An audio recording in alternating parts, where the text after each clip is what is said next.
1 de setembre, tornada als llocs de feina, agendes noves i inici d'un nou curs polític. I aquest curs polític serà ben diferent a la resta, possiblement siga el més atípic de tots els que hem viscut i en termes comunicatius, pel que fa a la comunicació política, potser siga un dels més interessants. La gran majoria de polítics han marxat de vacances aquest agost, tot i la situació de la crisi sanitària. Però pràcticament ningú ha volgut difondre que han anat de vacances. De fet, tan sols cal veure l'Instagram dels polítics en què no hem vist cap foto sobre les seues vacances. No és el cas de Pablo Iglesias i Irene Montero o de Pedro Sánchez, que ja les seues vacances han sigut un fet noticiable, o bé pel lloc o bé pels fets que han ocorregut. El cas és que han tingut temps per desconnectar, han tingut temps per recarregar energies per a aquest nou curs que ara comença i comença amb molts fronts oberts. Vols descobrir-los? Acompanya'm! Soc Teresa Ciges. Benvinguts al canal de YouTube sobre comunicació política. L'1 de setembre ens hem despertat amb Pedro Sánchez a la SER, amb Pablo Casado a Antena 3, a Inés Arrimadas a Onda Cero, a Cayetana Álvarez de Toledo a ES Radio i amb Pere Aragonès a Catalunya Ràdio. Això, que pot semblar una curiositat, una coincidència o no tenir massa importància, és fonamental per tenir clar quins fronts ens esperen en aquest curs polític. Ens diu molt dels actors polítics que estan actius, ens diu molt també de la lluita pel relat i per marcar agenda. Òbviament, la crisi sanitària, la gestió d'aquesta crisi i la comunicació que es fa serà molt important alhora en aquest curs polític, no sols a nivell estatal, sinó també en l'àmbit autonòmic i municipal. Hem de tenir en compte que Sánchez, en una habilitat, en una estratègia hàbil, va passar la pilota a les autonomies. Pel que fa al decret d'estat d'alarma, els va dir, si ho necessiteu, demanem-ho que aplicarem l'estat d'alarma a les autonomies que demanen, no?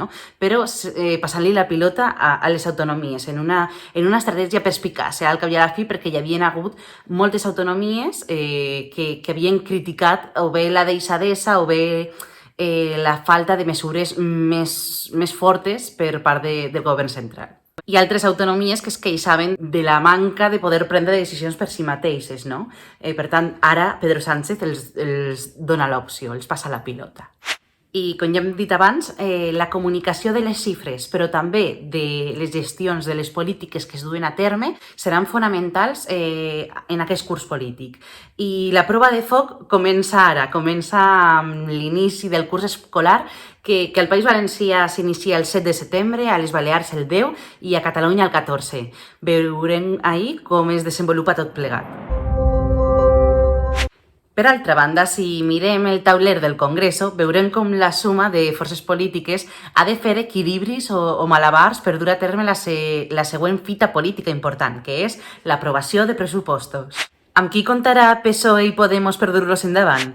S'acostaran a Ciudadanos i Podemos ho permetrà, com va fer ja l'Ajuntament de Barcelona, no ens hem d'oblidar? O tractaran de pactar els pressupostos amb aquells que van pactar la investidura? En aquest sentit, seria ideal, no?, per al seu relat d'això del govern progressista, seria ideal poder pactar amb ells, amb aquells que van fer possible la investidura. Ara bé, hi ha dues qüestions a tenir en compte. Una és si tot allò que van prometre als grups parlamentaris que els van donar suport ho han anat complint, i una altra és si Esquerra Republicana estarà per la labor de recolzar aquests pressupostos, tenint en compte que tindrà unes eleccions imminents a Catalunya i que potser això es desgasta en l'electorat independentista. Si t'interessa tot allò relacionat amb la comunicació política, no dubtes a subscriure't a aquest canal. Així estaràs al dia de tot el que anem fent i, a més, ens ajudes a fer més gran aquest projecte. Si una cosa està quedant clara és que el govern PSOE i Podemos tindrà una llarga durada, no serà un govern de 4 dies, com deien alguns. I justament per això Podemos em passa el tema del rei, com es pot empassar el pactar amb Ciudadanos els pressupostos, és a dir, Podemos sap que ara mateix el que el fa gran, el que el legitima realment és estar al govern central, no? I de tant en quant anar anunciant alguna política molt progressista com és allò de l'ingreso mínim vital. En un moment en què la seva força territorial està de capa caiguda, és important que Podemos es mantinga al govern, que aguante, perquè és el que li dona la legitimitat i la imatge. I degut a la consolidació d'aquest govern de coalició, ve el gest d'apartar a Cayetana Álvarez de Toledo com a portaveu. Aquest gir més simbòlic que estratègic, o almenys de moment, respon a això, a plantar-se com la força de l'oposició forta, útil, i menjar-se terreny cap a Ciudadanos, diferenciant-se de Vox alhora. I ara és el moment de veure com Cayetana juga les seues cartes. Ella, que s'ha definit com un vers lliure del PP, ha decidit quedar-se en el partit, o almenys de moment. Altre front obert és la moció de censura que pretén fer Vox al govern central. Vox intenta comptar amb les forces de Ciudadanos i PP. I per això, últimament, les informacions han anunciat que volien proposar un candidat independent per poder seduir a les altres forces polítiques de dretes. Ara bé, no creiem que la moció de censura isca endavant, perquè amb el gir estratègic que estan fent tant Ciudadanos com PP de mirar cap al centre i diferenciar-se de l'extrema dreta, ho tenen difícil. I si enfoquem la mirada cap a Catalunya, veiem com el ritme polític s'accelera moltíssim. El 17 de setembre Torra ha d'anar al Suprem i el Suprem revisarà la inhabilitació que li van fer. Si finalment el Suprem decideix que la inhabilitació està ben feta, que és correcta, Quim Torra deixarà de ser president de la Generalitat. I què passarà? Doncs bé, Quim Torra ja ha dit que no descarta desobeir una tercera vegada i que espera que les altres forces polítiques, o la seua, no investisquen un altre president fins que ell no convoque eleccions. I en aquest sentit crec que és interessant recordar que al gener d'enguany Quim Torra va anunciar la convocatòria de les eleccions un cop aprovats els pressupostos. Com sabeu, els pressupostos es van aprovar, però les eleccions no es van convocar. Quim Torra al·lega que és per la crisi sanitària, quan hem vist eleccions a Galícia i al País Basc amb una crisi sanitària sense cap problema. Segurament no siga tant per la crisi sanitària, que siga el relat que ell ens vol dir, sinó per les enquestes internes. I que no se'ns oblide que hi ha una segona campanya política forta a Catalunya en aquest curs polític, que és, sense dubte, la campanya a les eleccions a la directiva del Barça. Serà una campanya inèdita, una campanya en què han presentat ja una moció de censura, per tant no sabem ben bé quan serà, però serà molt interessant perquè faran servir els recursos de la comunicació política de les grans campanyes electorals en una campanya per futbol.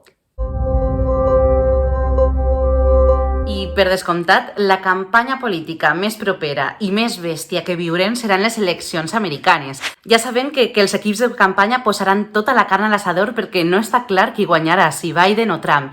I serà una campanya molt interessant en termes comunicatius. Veurem què fan en la campanya A, però què fan en la campanya B i quines eines utilitzen per comunicar-se, per atraure a nous públics i per convèncer. I vistos tots els fronts oberts que tenim en aquests curs polítics, un dels reptes més fonamentals que tenim és adaptar el missatge a les noves formes de comunicar i als nous tempos. Estem davant una situació de crisi, primer una crisi sanitària, però ja sabem que després, si no ha vingut ja, vindrà una crisi econòmica i social. Per tant, sabem que la comunicació no ha d'estar de hi-ha-ha i estarem en alerta perquè constantment haurem d'aplicar mesures de comunicació de crisi.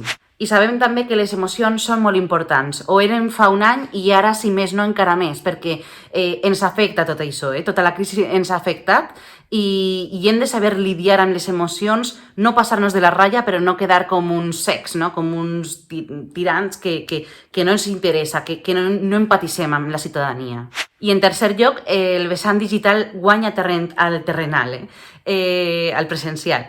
Estem fent videotrucades en comptes de reunions com tota la vida i s'ha acabat molt el contacte físic perquè marquem una distància de seguretat. Per tant, el vessant digital l'hem aprofitar moltíssim, hem d'adaptar-nos a les noves plataformes i a les noves formes de comunicar, els nous llenguatges, i en això xarxes com TikTok o explotar encara més Instagram s'ha de fer per introduir-nos a les noves formes de comunicar. I ja està, així acaba el vídeo d'avui.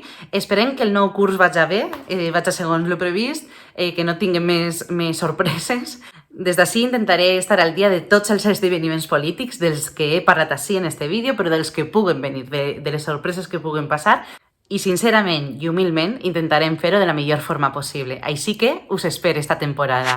Gràcies una vegada més per la vostra fidelitat, per arribar fins ací i per estar setmana rere setmana veient els vídeos i compartint uns minuts amb este projecte.